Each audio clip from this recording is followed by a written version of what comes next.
I'm supposed to be in the gym right now, but I'm having a very difficult time getting out of my car. So I'm just going to tell you guys this instead, and then I'm going to go into the gym. Regardless of who's running the United States government is still more than capable of stripping its citizens of every single right they think they have, while simultaneously leaving them with nothing but the ability to vote. And I know this because that is the type of time the U.S. government has been on for over a century internationally.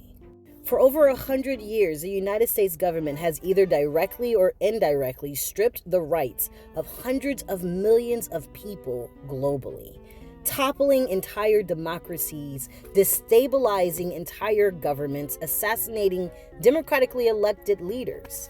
Its influence on other people's elections is tipping the scale so that the despots, authoritarians, and dictators that have U.S. interests in mind win, rendering those voters' vote fucking useless if it goes against U.S. interests. That's the type of time your government is on. And I find it weird that people would seem to think that all of them shenanigans would just stay international and not manifest domestically in some form or fashion, when literally everything else that the government does internationally manifests domestically at some point in time. Take black sites, for instance. We had black sites in Afghanistan and Iraq, okay, snatching up Iraqis and Afghanis left and right, torturing them, and if they managed to survive and live, just dropping them right back into their communities. And if they didn't survive, or if they weren't talking enough, we would just take them away from their homes and drop them in Guantanamo Bay.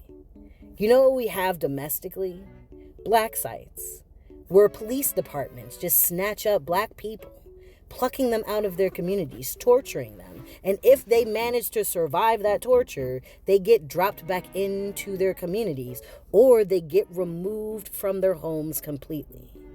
Over 100 years, you guys, that your U.S. government has been doing this type of shit. And if you don't believe me, go down the Rolodex of all the despots, authoritarians, and dictators that the United States government has forced onto other nations. And what you'll find is that the people who live in them countries, they don't have a lot of rights, but god damn it, can they vote?